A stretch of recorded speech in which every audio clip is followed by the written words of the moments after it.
Waiting on. There we go. And we are live. Welcome to the Deal Champs podcast. We have another amazing guest on today. Josh, you might have the highest revenue numbers by the month that we brought. Yeah, I love it. Oh, really? I'm excited. Oh, Yeah. cool. We might, as far as wholesale, yeah, bro, I think you do. So I'm Cool. super stoked about that. Real quick about myself. My name's Stratton Brown, aka Strat Daddy. I've scaled 2 different companies to 7 figures. We have a 7-figure real estate portfolio of self-storage and single-family houses. And I got started in real estate back in 2018, 2019-ish. And I learned how to make money out of thin air, and it's pretty awesome. We have the Captain America, Mr. Dean Rogers. What's up, guys? Super excited to be back. Excited to have our guest today. Really excited to dive into that. For those that know my story, got started with my career in the NFL. Then I transitioned to corporate, then transitioned to real estate. Been investing in real estate in Central California for a decade.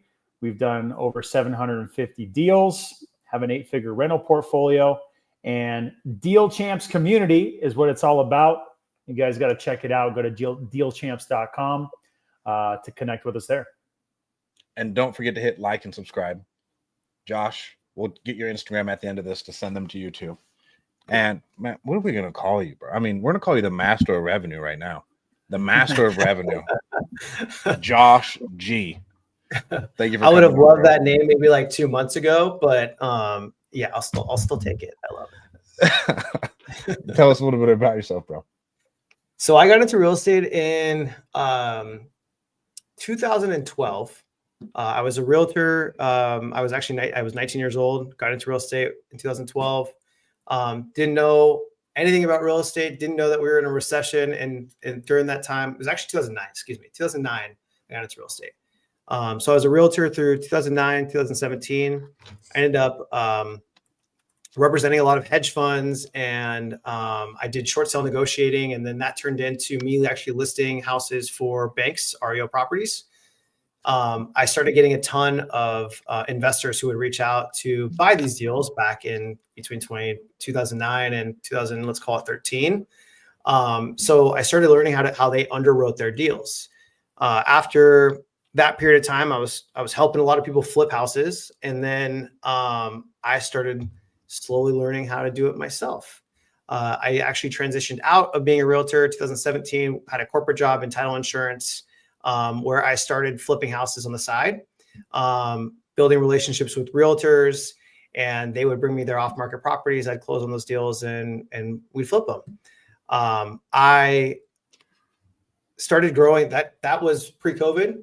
It started growing to a point to where I started doing a ton of stuff. And I was like, you know what? I'm going to take this little side hustle and make it into a real hustle. And started growing my direct to seller operation, and I still do a ton of realtor business as well. So now I flip and wholesale. All of my direct to seller stuff, we primarily wholesale. And then I still have a ton of realtor relationships that I still flip. Bro, how involved as a realtor are you? Right now, as a realtor, Yeah. I'm not active. Yeah, I'm not active as of now. Okay. Yeah. I use my license for the MLS and analyze deals and things like that, but I won't list my own stuff or do anything. Yeah. I helped my aunt sell their house last year, but that was not something. It seems like the main realtor interaction you're having is by getting deals from realtors still. Correct. Which, by the way, in San Diego and other big markets seems to be where a lot of opportunity can come, like a lot. Highest. It's pretty nuts. I know I'm close friends with a big flipper that had, nation's biggest real estate education company. And that's all they did in San Diego. That was where they had shop set up, and it was just realtor outreach all day, every day. And they would work off deals off the MLS, and they would get some from the MLS, but more so just the relationships from realtors. It's pretty nuts. So do you find that the realtors that you're working with are wanting to do the deals themselves, or no, they want to be a realtor, they want to hand it off to you? What it depends. I think everyone has on their vision board eventually that they'd like to get into flipping houses themselves. I think that for most realtors, stacking up enough cash to get to the point to do that is the hardest challenge. And I think for all of us before we started making money, that probably would have been a huge challenge too. So it's a mixture of both. There's not very many realtors who want to invest in the deals. So I would give them the opportunity to invest in it and take on the risk and have some type of partnership with any of the deals they would bring me. But in most cases, no. Okay, cool. What does the intentionality behind that look like? And our good friend Jason is probably the best one I've seen as far as realtor relationships, and probably a third to half of his business comes from referrals. Mhm. And all of their flips are typically referrals from realtors, and then the rest, like the direct to seller stuff, they wholesale off. Is it pretty similar for you, or what does that look like? Yeah, pretty similar. Yeah, but I would say like maybe I do 1 or 2 realtor referral deals a month, like at most, and then the rest is all direct to seller. How do you like? What does it look like as far as building those relationships, or is this just over time now your name's out there and they just kind of come? I think because I've obviously been in real estate for a long time now. So I've built relationships over the years while I was a realtor. And then in title insurance, my main job was to build relationships with realtors to use me for title, right? So I did have, like, I would say maybe a little bit of an inside track because I was building so many relationships with realtors that I would then, put out at the time when I was still in title that I would be looking for flips to buy. And so over the last couple of years, I've built a name for myself with those realtors to bring me deals. New opportunity and new relationships. A lot of them come actually from Instagram. You're really good at Instagram, by the way. I like your Instagram. You're really good at Instagram. I like your Instagram. Thank you. Appreciate it. That's dope. What made you want to go direct to seller if you already had these relationships, this pipeline? It's a big market, San Diego. It's expensive. What made you want to go direct to seller? In my opinion, it's a sustainable business model. Like, we can control our inputs and our outputs when it comes to direct to seller. We have KPIs. We know our stats when it comes to, I know Strat and I were talking about like our leads to contract and all these different things. We can control that with marketing. We can control that with our advertising costs. With realtor referrals, there's not really, we can probably create some type of data or statistics behind it, but I didn't feel like it was controllable. I'd rather have something that our team could control in regards to output and input. Makes total sense. And then what do you feel comfortable sharing what your monthly marketing spend is right now? It averages, but I would say anywhere between 40 and 60,000. At the highest, we've gotten to like 75. Why did it go down? When you're at like 75, what made you realize like, I got to cut back on this? So I started this last year. So 2024 for me was a year of testing. So I literally had spend in every provider that you can think of. And I'm sure we all go to these masterminds where they all talk about the new hottest thing or, a PBL provider or whatever it is. In any market, no one really knows what's working unless you try it. And so, like, I could tell you what's working for me in my market, but you guys can test it in your market and it may not work in your market. Totally. So for me, I took my budget, I diversified it through multiple channels, and I just tested everything. And I gave it enough runway to last me 3 months for each of these channels. And I saw what was profitable and what was not profitable.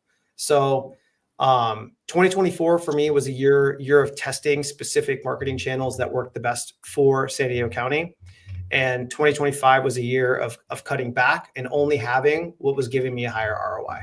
So I think for anyone starting this up, for people who are looking to go to direct to seller, it is an expensive game to play. But truthfully, you do have to be able to be willing to test marketing channels to see what's going to work for your specific market. Yeah, you said something that was super true on the PPLs. There are some that I've used in my market and spend tens of thousands of dollars testing out and not gotten the results that I've wanted. Whereas I know other people have used, continue to use, and get results. And that's coming from somebody, not to say that we're perfect and we never make a mistake, we never miss a deal, but we're doing this day in and day out. We've got a good system down. we shouldn't get those results if it's working good for us in our market. Like it should yield results. So yeah, I mean, you got to be willing to test, because if you find the right one, you can really take off with it. And if you find the wrong one, you got to identify that and, pivot. Mm-hmm. Yeah. Agreed. Who was the best provider you used? Like, what were the top 5 things that you decided to go into? So if are we talking specifically about PPL? So I'd say like all marketing channels. You're like, okay, sure, these are the ones and these are the providers that actually work. There's another thing too that comes with doing direct to seller marketing, and I'll answer that question, but there is seasonalities to all of our different marketing channels, right? Like I think we've all seen it. We were just talking before this started, for me, direct mail was my biggest, highest performing for the longest time. And I've oversaturated my marketing when it comes to direct to seller, or excuse me, when it comes to direct mail. Now, PPC last year was like a big hit, and then it went down, and then now it's like a hit again. Everyone's talking about PPC and how the ROI on PPC. PPL has always been trickled in, because I think it all has to do with, they're using similar things like what PPC companies do in order to get our own PPC leads. But there is waves, direct mail and texting was working for a long time, right? And that wave is now coming back again. It wasn't last year. So we had it at the beginning of the year, we turned it off, and then now is there. So the highest performing channels have always varied, but I'll tell you, like in terms of from an ROI perspective, direct mail and cold calling has been my highest. And bro, tell everybody about your stats with cold calling, which I think is crazy. Hopefully no one watching this is in your market, because if I was in your market, I'd fucking go hire 10 people today. Yeah, they probably will. So I'm in my KPIs right now. So what stats do you want to know? Your leads per contract with cold calling. I think so 86 leads per contract is what our average is right now. And then your average acquisition price is probably $1 million, right? I don't have that stat in here, but our average profit per deal, so our ROI on it right now is almost 1,000%. It's at 8.5. Insane. Yeah. Absolutely insane numbers on cold calling. You said you spend how much on it? How much did I spend on cold calling? Yeah. Total cost is $33,550. Okay. Is that a month? This is all year so far. Okay. So anyone who's watching can do the math on what 900% of that is. Yeah. Sounds like a lot. Yeah.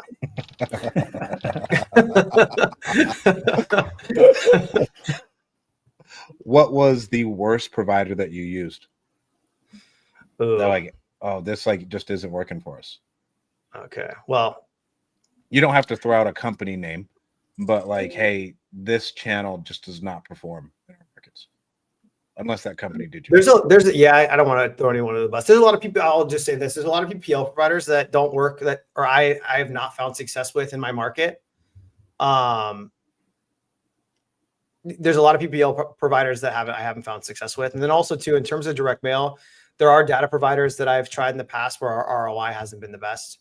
Like I was saying before we jumped on this thing, I think, in certain markets, everyone is looking for direct distressed sellers. But sometimes in San Diego, our sales or our acquisitions are not with people who are distressed. For example, I closed on one today.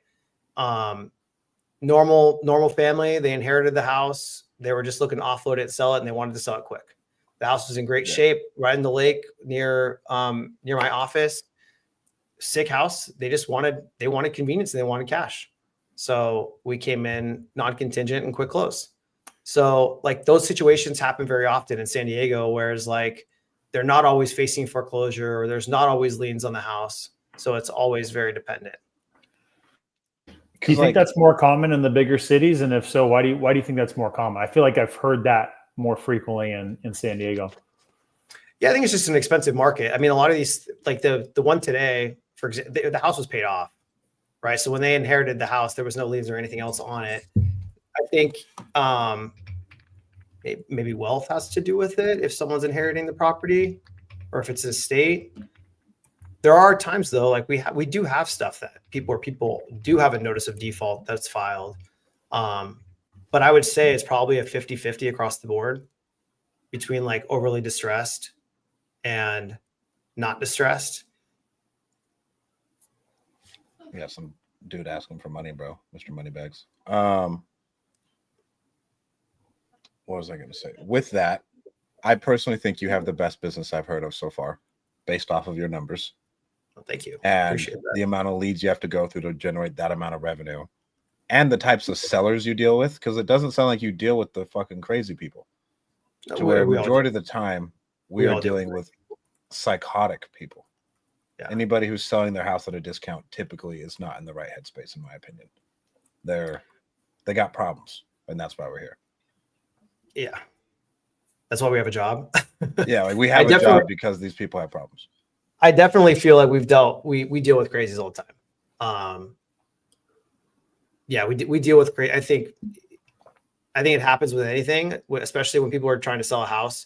You know, a lot of times what makes our job challenging with people that aren't selling with a realtor that don't understand the process correctly. So we've had to really get good at our transactional process to stay in touch with our current sellers that we have under the pipeline so that they stay calm and don't get crazy. But, you know, we try to control it the best that we can. Now, last year, I think we had a lot more people where that process for us was a lot more complicated, and we struggled with that.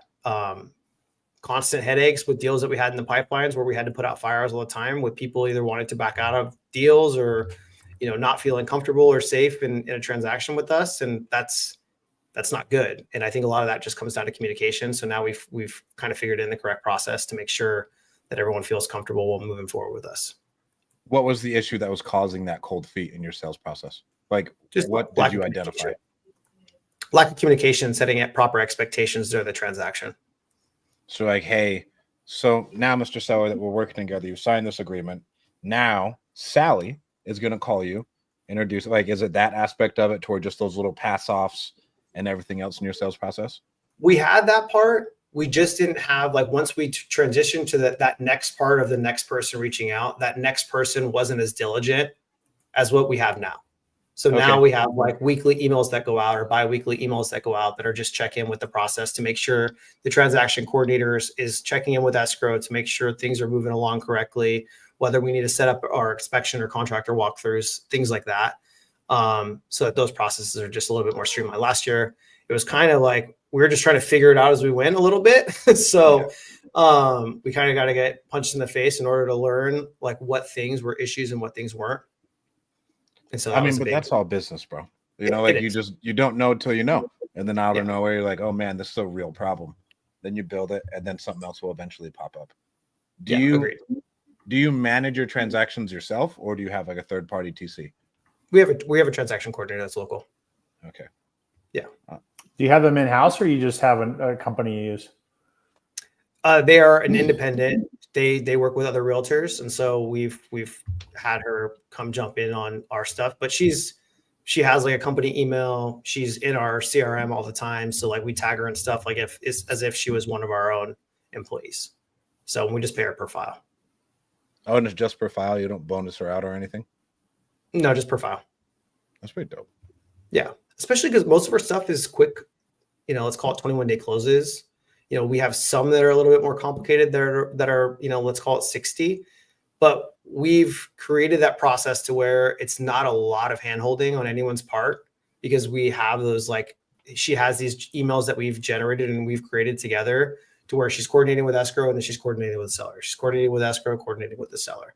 So it keeps everyone kind of on the same page throughout the entire process. And so go ahead, Dean.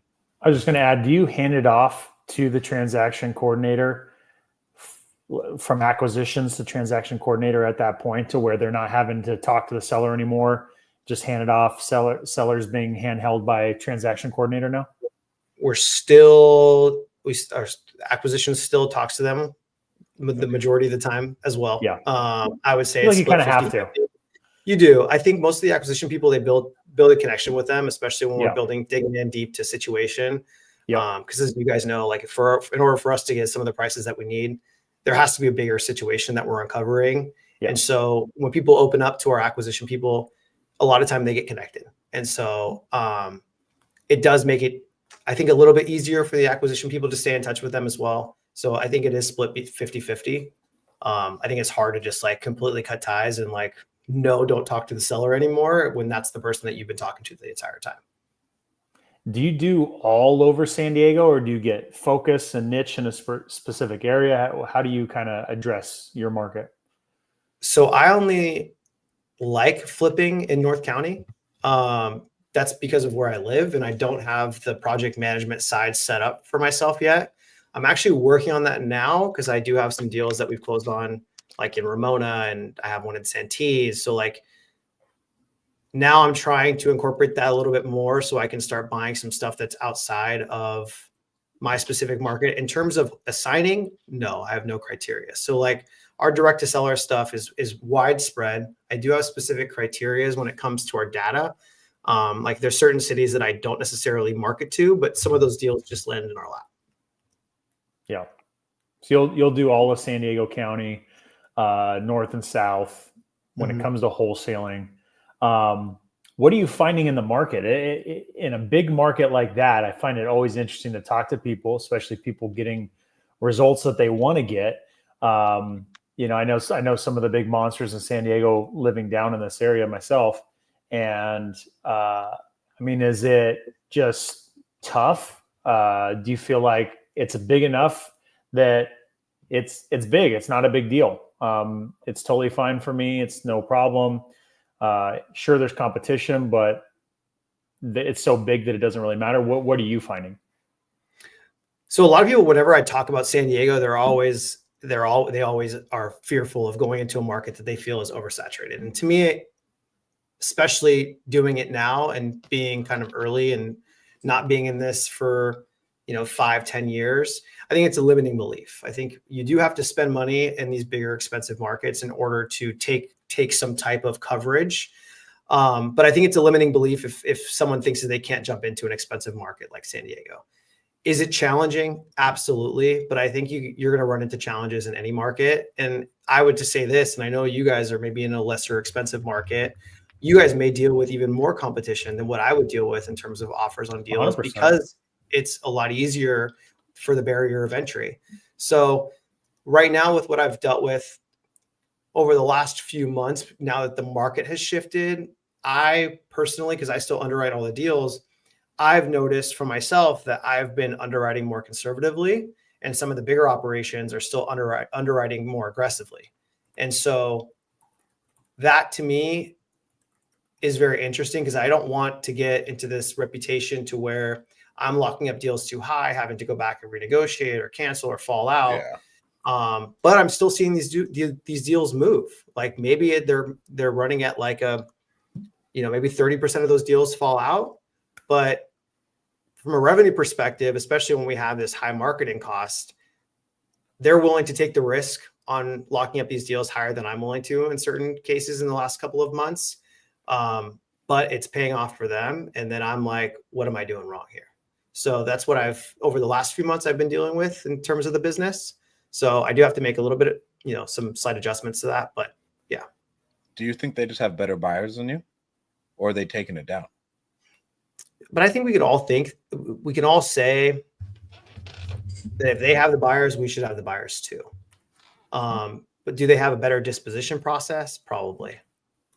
Because are they more aggressive with that end of things? I can probably say confidently, like, sure, they probably have the ability to sell them at a higher cap than I can. Yeah. Because if they were taking them down, I'd be like, well, you won't see the data for another 9 months. Sure. To really see if they lost their ass or not. And as a smaller operation, if you are taking down flips, I personally feel like I'd want to be conservative, because if the market shifts on you and you're holding $10 million worth of fucking debt and the market shifts a little bit, an extra 30 days really hurts. Sure. If you're a solo operator, in my opinion. So that's why I feel like you got to give yourself a little bit of grace there. You can be really. Go ahead. I'm looking more on the assignment side, because I think as you guys know, like there's a difference between us locking up deals is like with deep discounted flip margins, especially depending on where our appetite is, depending on where our cash is and all those things. Like if we don't have a ton of inventory and this deal comes across our desk and it's a really good deal, but like, would someone else buy this deal from us for $50,000 more because they only want to make 20 or 15 on a flip? Maybe, right? So I have to be able to take the lens of like not just flipping, analyzing deals for flips, but analyzing them for wholesales. And so my problem recently has been I'm underwriting these deals as if I'm willing to take these deals down because it's been harder to assign deals to investors instead of looking at it like I should be locking this up at an assignment price so that we can still make revenue for the company. That's fair.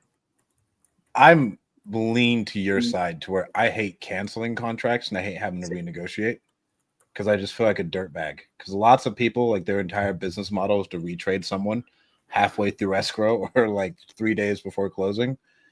Knock, knock. Hey, sorry, bud. We need a $50,000 reduction or we're out. Yeah. And to me, that feels so shady because I'm telling this person, I got you. Like, I'm going to take care of you. This is what we need to do.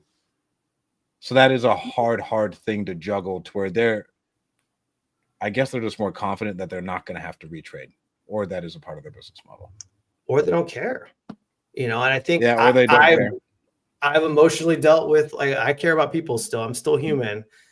We've had to deal with, price reductions. We've had to deal with cancellations. We had, not at 3 days prior to the close of escrow, but like, a few weeks into the close of escrow or whatever it is, like there's definitely been those times where like the market shifted or we found foundation issues or, things came up. But I don't want to be that person. And so like, I feel like my morals are like, go back and forth a little bit when it comes to locking up deals too high and taking a risk where I'm like 70-30, I can assign it. Maybe 30% I can't, 70% I'm going to need a reduction. So, yeah.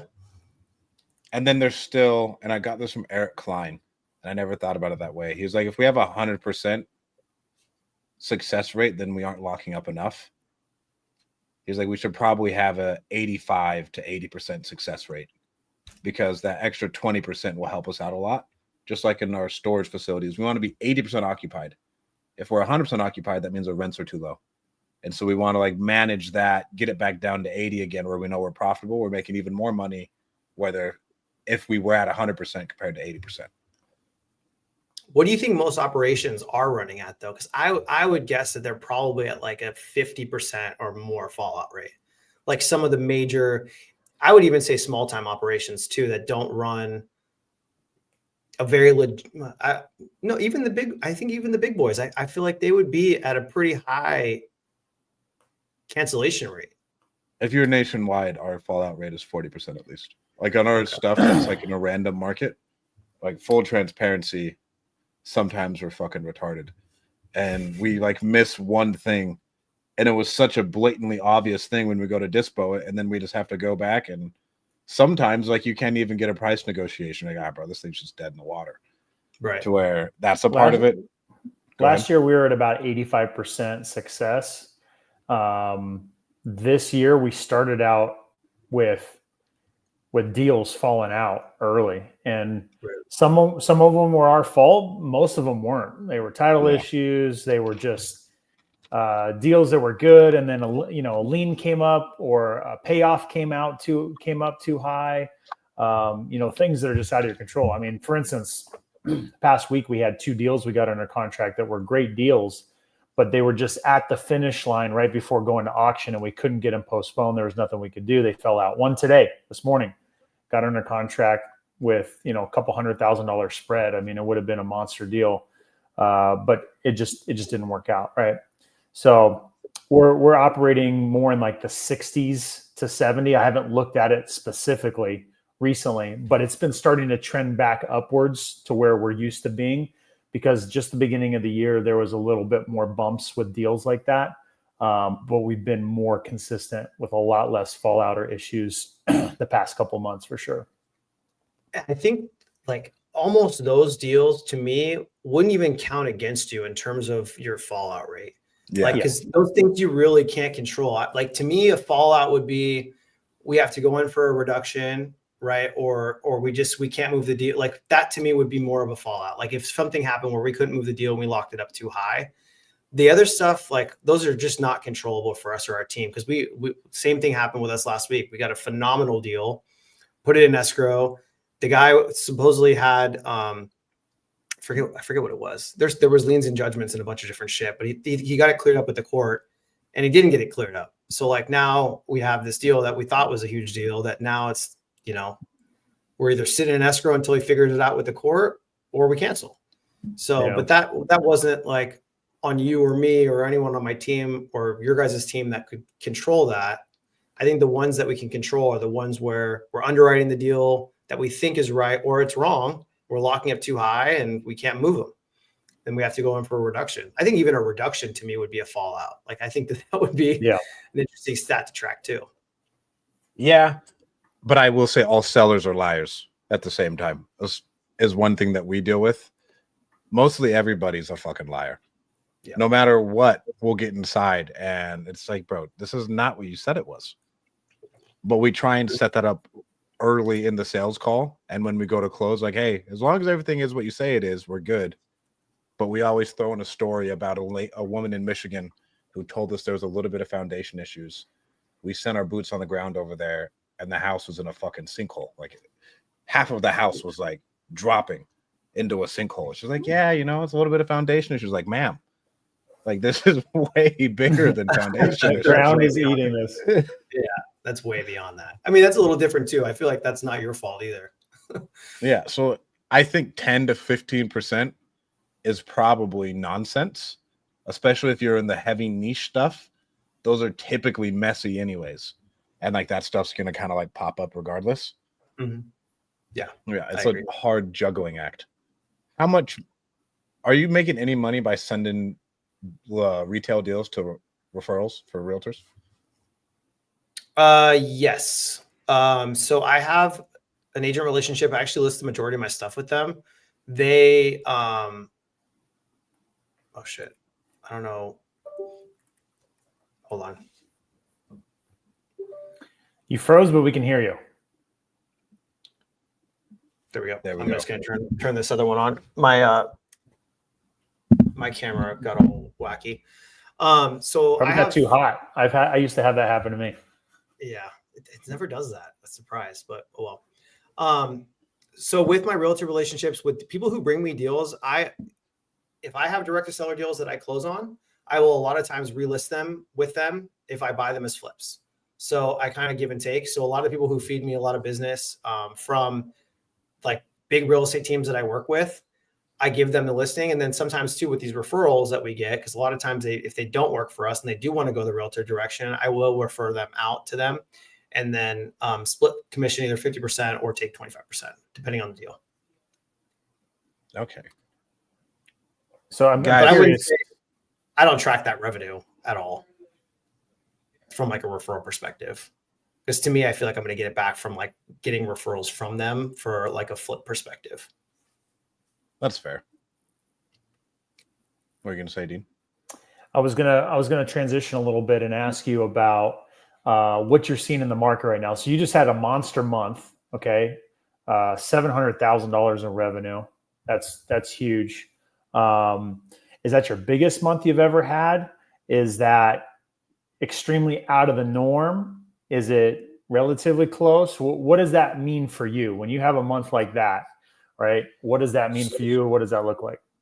So that was not this last month. That was March. Yeah, it was a couple months ago. Yeah, it was a few months ago. We consistently do like 2.365 and projected right now. And then this isn't including realtor referrals and $1,778,000 from direct to seller alone. So that's been the last, 7 months? Say that one more time. What are the numbers? Actual close $1,778,000, and then projected is 2.3675. But that's not including any realtor referral stuff. Okay. So your projected is like deals on the board, under contract, you're working through them, inventory, all that kind of good stuff, right? Yep. Okay. Yeah. And then actuals, deals, close, money in the bank this calendar year. Yep. Okay. Awesome. What percentage are you typically for like wholesaling versus flipping? This year has been primarily wholesaling up until recently. Okay. We've So closed on most of that income relatively wholesale. Yeah. Yeah. The realtor referral is funny. When the market's good, the realtor referrals kind of dry up. That's why when we were talking in the beginning of the podcast, it's like, having a predictable business is very important. And I think, having the direct to seller stuff and being able to kind of diversify that into the channels that we diversify into is important. Because if I was to live off just the realtor referrals, don't get me wrong, it would be, probably a great income and not have, higher overhead, but it's not a sustainable business, because when the market shifts and realtors feel like they can just put the house in the market and get, multiple offers or get more than what we'll pay for it, then we're not valuable anymore. And so I think in the changing markets, we become more and more valuable for convenience and what the sellers are looking for. Because it's funny, a lot of the deals that we've had from the direct to seller deals we're starting to track this, that we've made offers on and they decided to list instead, they are still sitting on the market for less money, or they're listed slightly above to where we offered them 6 months ago. Wow. Oh, What do you crazy, think when you see that? Are you like, thank God I didn't buy it? Of course, but all those were going to be assignments. Fair. But thank God I didn't assign those either, because I would feel bad for the buyers that are buying them. Sure. But I have Are prices moving that much?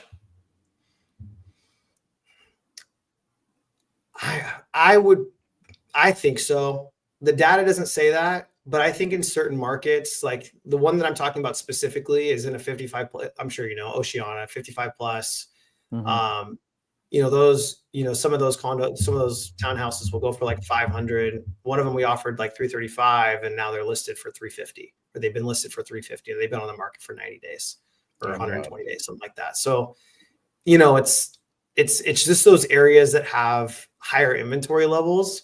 In other spots, like, Carlsbad, those markets are still hot, right? Like I had a flip in Carlsbad that was sold in 3 days, like 5K below list with no credits.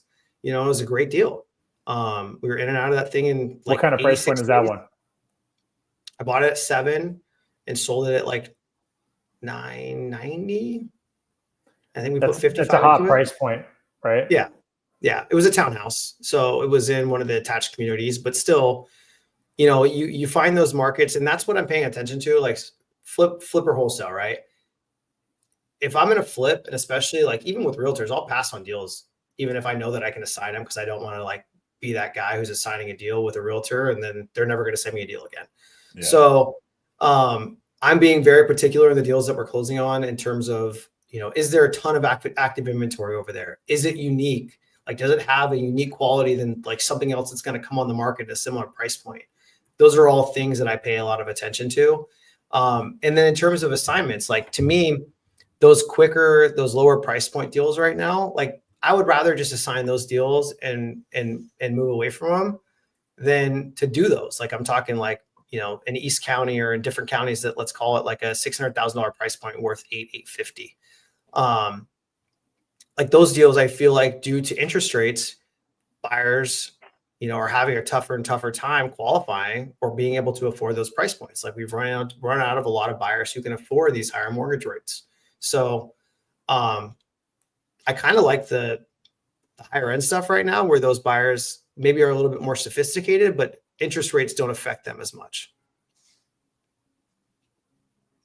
Bro, that's a lot of. Here, I was talking to a realtor. I was talking to Cam Wade, and Cam said everything sits on the market at least for 45 days now. She was like, you're 45 days minimum before an offer even comes in.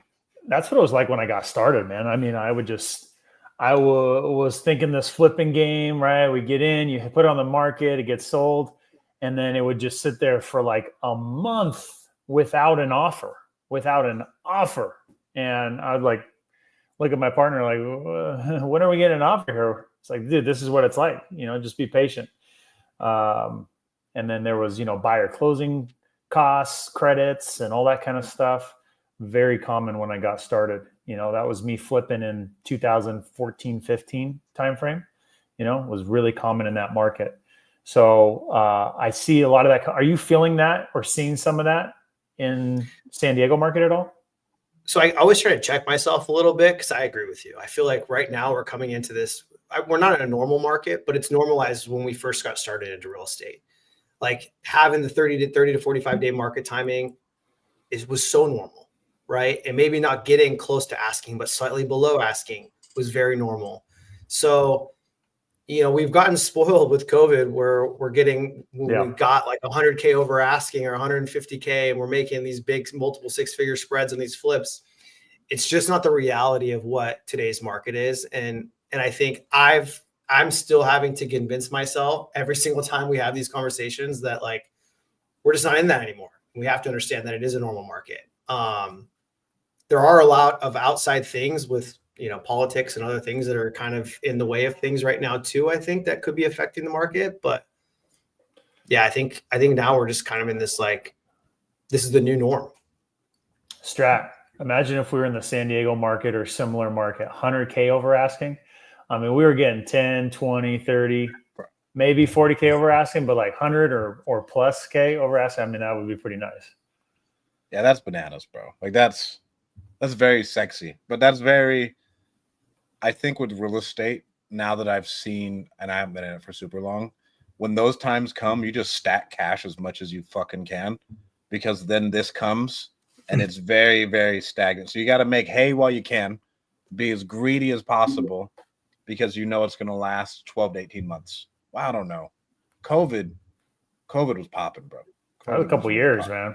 Yeah, COVID was 2020 legit a couple years. 2022 midway through. That was super popping. Yeah, I'm interested to see if that'll happen again. Yeah, hyperbolic for a little bit there, but it was solid run for sure. You said your team was lean. Did you say how many team members you had? I might have missed it.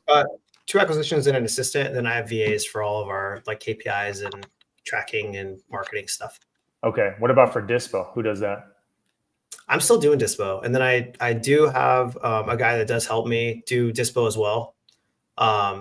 He's just a third party, so anytime we need help, I'm bringing him in. So yeah, that was me. So that was the last hat I was wearing. Just hired somebody for that role, and so glad that I did. It definitely lifted a lot off of the day in and day out. It allowed me to, when on vacation in Hawaii for a month, 32 days. We just got back last week. I could do my daily huddle, and then the rest of the day I could not fully check out, because like, hey, the business is my baby. It's what pays the bills and what I put my whole life into. So I still check in. I still help problem solve here and there, but I could truly not have to do any work throughout the entire day, and could go out and have fun with my family. So I'd encourage you, even though I like to be super lean as well. That was the last hire that I made. And I think it makes a big difference. It also depends on what your day looks like too. I got 5 kids. So it's like, as much as I love to work, there's just a point where I can't work anymore. Right. Yeah. I just got, not only because I have a family, but because I want to spend time with the family and I want to coach the kids in sports. So what does your schedule look like? Like, what's your life set up right now? What are you able to do? What do you like to do? So I actually, it's funny. I was just on a coaching call right before we jumped on this, and I've been talking about Dispo for a long time. And I think a lot of like what I was talking about with underwriting, when you have a Dispo person, they will allow you to be more confident in where you can underwrite deals to assign them. And I think having that as a missing piece, for the longest time, I've been able to like email and text blast my deals out and get offers pretty quickly without having to make a whole lot of effort for the last, and that's why I've been struggling the last 2 months. Like, our revenue is still great and things are still moving and things are still good, but mentally I've been struggling because I'm like, do I lock this deal up where is everyone where do I need to be at on this thing? Can I even assign it those numbers? And so it is a massive priority for me right now to have a full, have someone in house for disposition, because it's going to make me more confident in being able to underwrite deals, knowing that I can move them. Because ultimately, I think for all of us, regardless of kids or no kids or whatever, initially when we start a business, we think that a business is going to create freedom for us, and we all know that it does not create freedom; it creates a job. And so, at a certain point, like I was talking before we started this thing, I've been golfing. I've been wanting to have a hobby. I've been wanting to golf more, spend time with friends. And so I do finally feel like I'm at a place to where I can have a little bit more freedom. But it is still a challenge because I am still very involved in the business, and it is my baby, and I want to support my team and do all that stuff. So right now the day-to-day is I am in the office, but I am giving myself grace after 2:00. So after 2:00, if I decide to go work from home, I'll analyze, and I'm still underwriting deals myself. So if I decide to go work from home at 2:00, I'll still be able to underwrite deals at the house. Or if, I decide to take a day off on a Friday to go golf, I give myself grace on doing that. Yeah. Have you noticed the market adjusting for you, like slowing down at all? I just thought about this because I was at a Padres game and talking to a big fish, and he was asking me how the market was. I was saying, I was doing 15 to 20 deals last year, and the conversation got cut off there. And where the second half of that conversation was, but it's a lot slower for me now, right? It's slowed down almost in half, not quite as half, but almost at half. And we're trying to inch our way back up in there into the mid-teens. We're in the low mid-teens right now, and the market has slowed down. It's just slower, right? Mm-hmm. So, have you noticed that same thing, or I'm assuming from an acquisition perspective? Yeah. Yes and no. So one of the things that I was paying attention to, I'm doing like a full audit in the business right now. We're actually noticing an increase in quality leads over the last few months, which is interesting, but we're seeing a decrease in acquisitions. So a mixture of a couple of different things. That's why I've been kind of honing in on underwriting a lot, because that's my one thing right now where I feel like I am doing a disservice to my team, even though I may be borderline doing the right thing. I don't think our deal flow, our acquisitions would have slowed down, but I think our fallout rate would have increased if I would lock up as many deals as we're getting through the door that we're making offers on. So I am just being a little bit more selective in terms of what we're locking up at what prices. Since I have it up, so like we average.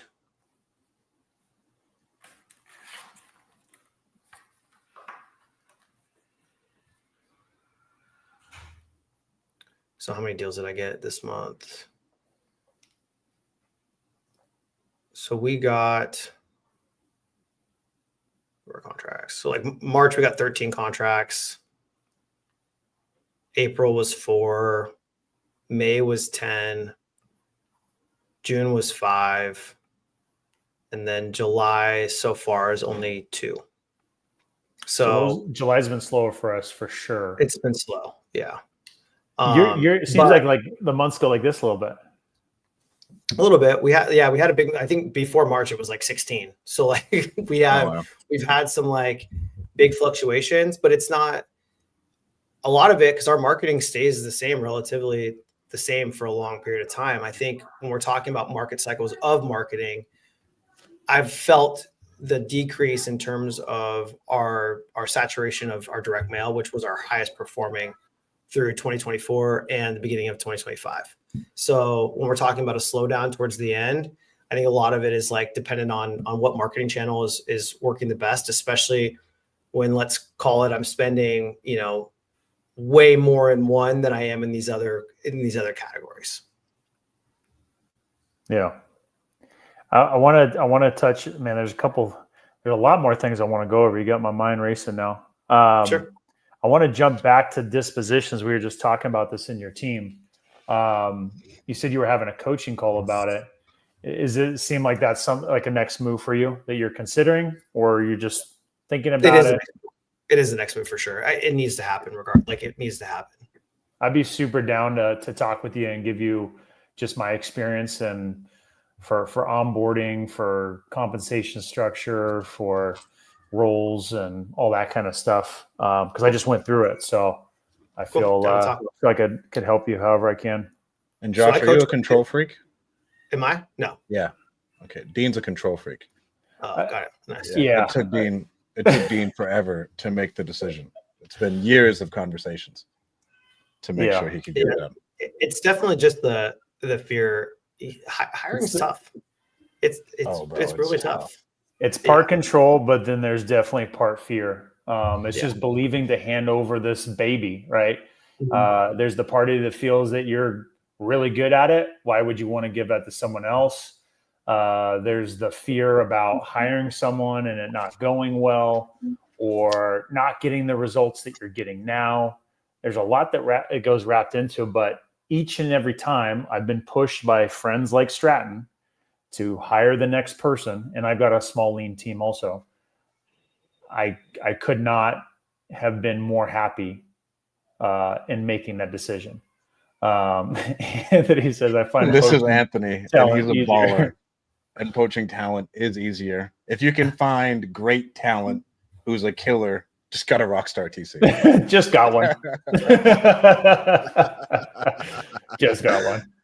He's an absolute killer down in Orlando. Him and his brother are fucking monsters. But if you can get someone who's pre-trained, bro, it is a game changer. So I've heard I've been interviewed. There's, obviously with changing times, like there's people who are shopping. What I found is like we have a specific process, and some people are set in their ways of doing things. Where we try to adhere to how our process is, and so there may be some like ego involved or different things involved that that part of things is hard to overcome. And the biggest thing in my office and part of our core values is ego. Like you got to keep that shit at the door. Like you cannot have an ego walking into this fucking office. Like you just can't.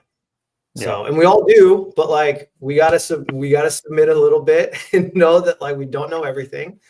You got to have some, especially if you're an acquisitions guy. You got to have a little bit, but at the same time, you got to be open and you can't be stubborn, right? Yeah, for sure.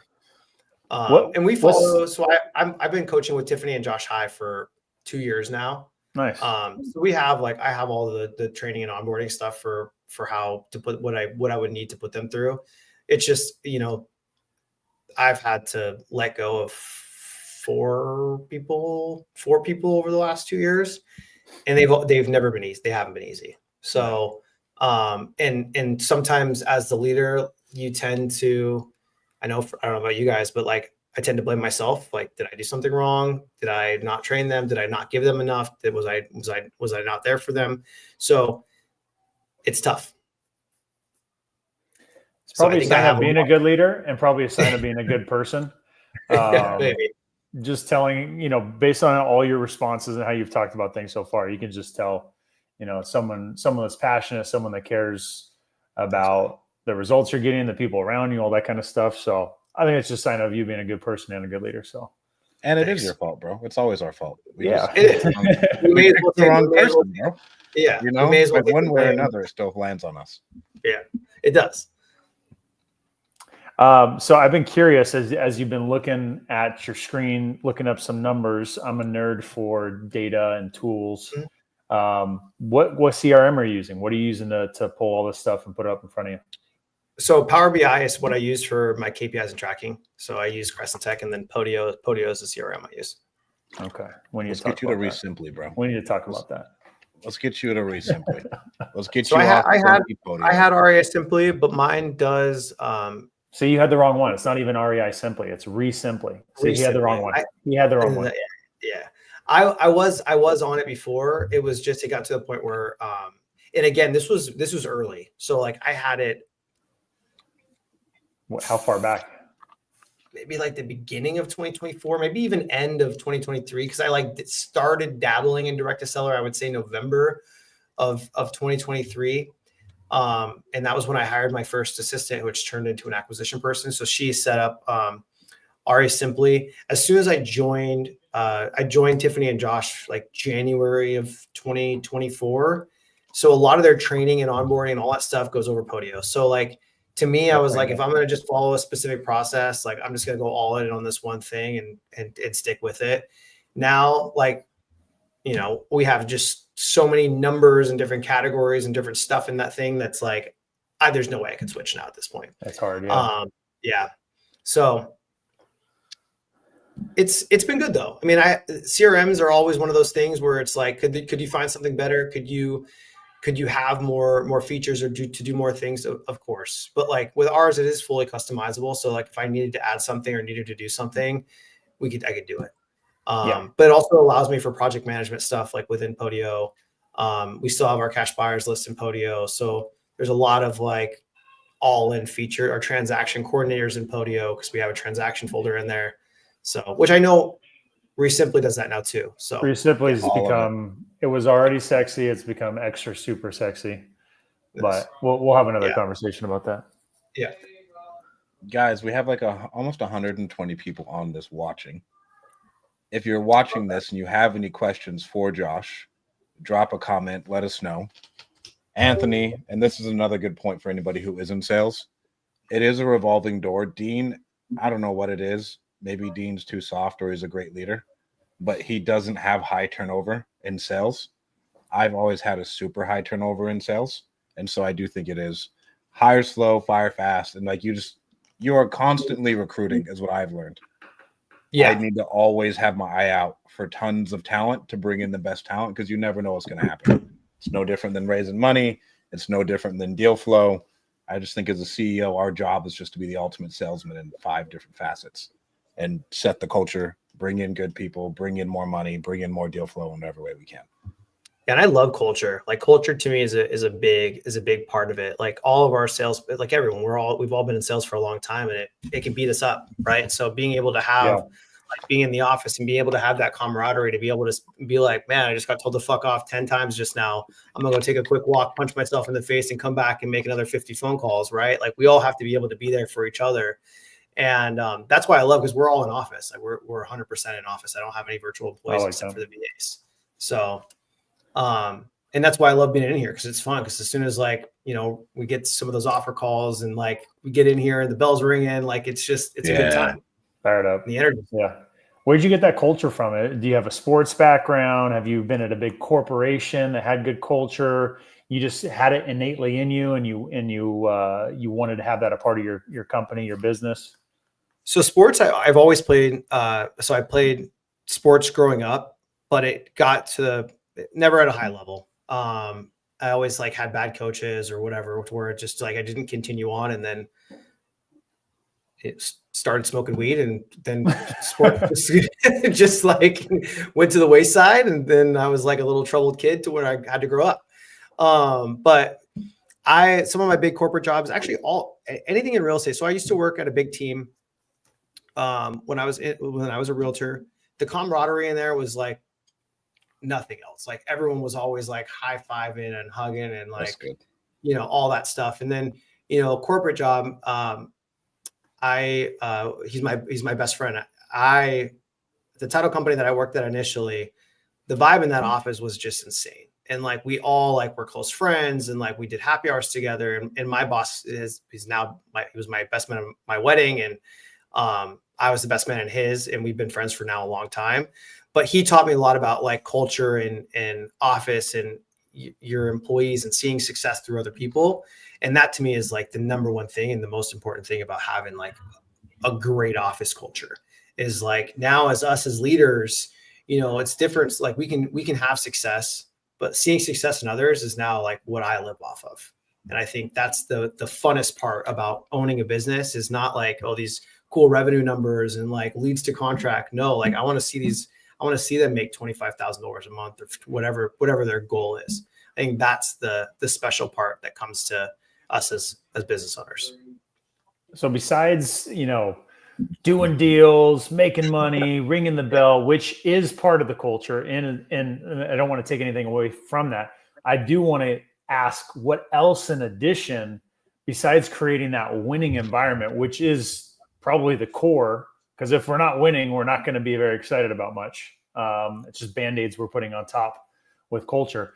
But what other things are you doing to foster and create that? I'm trying to think, like, what else could we be doing? What are some other little ninja tips that you have, maybe? It's like I think all of us are just a tribute to the same goal. And I agree, like, deals aren't everything, but like, you don't have a business without deals. Yeah. You're saying it's the energy, right? It's just I think it's the energy and the vibe in the office. Yeah. And like, I do think it says a lot, because are you guys all still virtual? Yeah. I think that part of it's hard, like, to create a culture via Zoom or like over the phone.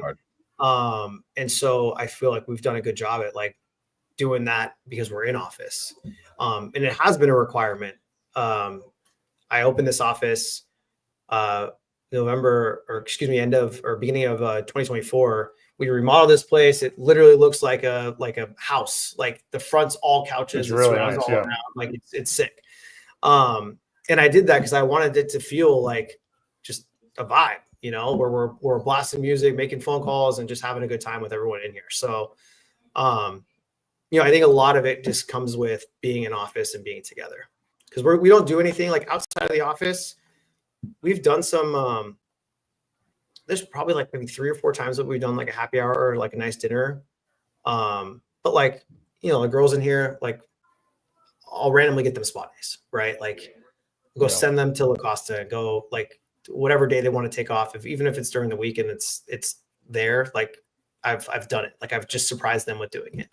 One of them wanted to go to Disneyland, take her kids. I literally just bought the gift card and I sent it to him. And that day it was like, we had like 2 deals in the pipeline or whatever it was. Like, it was a total win day. And I was like, done. Like, I'm going to take care of it. So just being like that thoughtful leader, I think is really important. It's definitely not about me, right? Like, it's about everyone else and about everyone else winning at the same time as all of us. 100%. I love it. What are some final words you have for the people? Man, I don't know. I appreciate you guys having me on. This business is tough. I think for any business is tough. You just got to roll with the punches. And I think, for anyone who can take something out of this call, I know we were talking a lot about numbers and things like that, tracking. If you're not doing that and you do have this type of business and you are struggling, if you're not tracking, you're not going to know why you're struggling. Whether it's KPIs, which is more important, or KPIs, sales calls, all those things. Like, I can pinpoint when we're not getting deals and things are happening. I can pinpoint why those things are, because we have the ability to track everything. So my advice to everyone, if they're starting, they're struggling, your one-man show or whatever, just make sure you're tracking all of it, even if it's a small amount. I love it. Bro, where can people find out more about you? Josh at Josh_Giordani on Instagram. Yep. And my TikTok has become my golf post, so no one can follow me there. But we are doing some cool stuff. I stopped doing my like normal real estate TikTok and I'm just posting golf shit. But we are doing some cool stuff with YouTube. We are now doing, because I'm buying more deals right now and some really cool stuff. We are going to start doing, I've been recording them to start launching them, but we're going to do like some HD TV style videos for all of our flips moving forward. So we're going through and doing some like deep before and afters and spending a lot of money to do it. So brought on a video guy and going to have some fun doing that. So what made you want to do that? Like that type of style? So as you guys know, talking about like podcasts and numbers and all that stuff, I personally was never going to start a coaching program. Or like, I love helping people and I love giving advice. But what I've found is a lot of people that I give advice to, like, would come into my office and then start the business that I'm doing right now. And then we'd compete on deals and I'd lose deals, which is totally okay. And I don't care. I do, but I don't, right? But I really do. Yeah. I wanted to find something to where we can showcase what we're doing to also realtors, and showcase, because I think the viewability on YouTube for doing like an HGTV style video is a lot higher than, talking about how we assign contracts, which I still love to talk about. And I still love coming on these types of podcasts, but I feel like it wasn't fulfilling me when I was doing it. So, my goal with it is to try to produce revenue for the business. So by documenting some of these deals and some of these flips, hopefully we'll attract the right audience with realtors who will bring us deals that want some like cool, badass projects that they can relist and they can be featured on the YouTube channel and things like that. So I thought it would be like a fun little project. I love it, bro. Thank you so much for coming on. Guys, don't forget to hit like and subscribe, and we'll talk to you next week. Don't forget about the Deal Champs community. If you are interested in it, go to dealchamps.com/apply.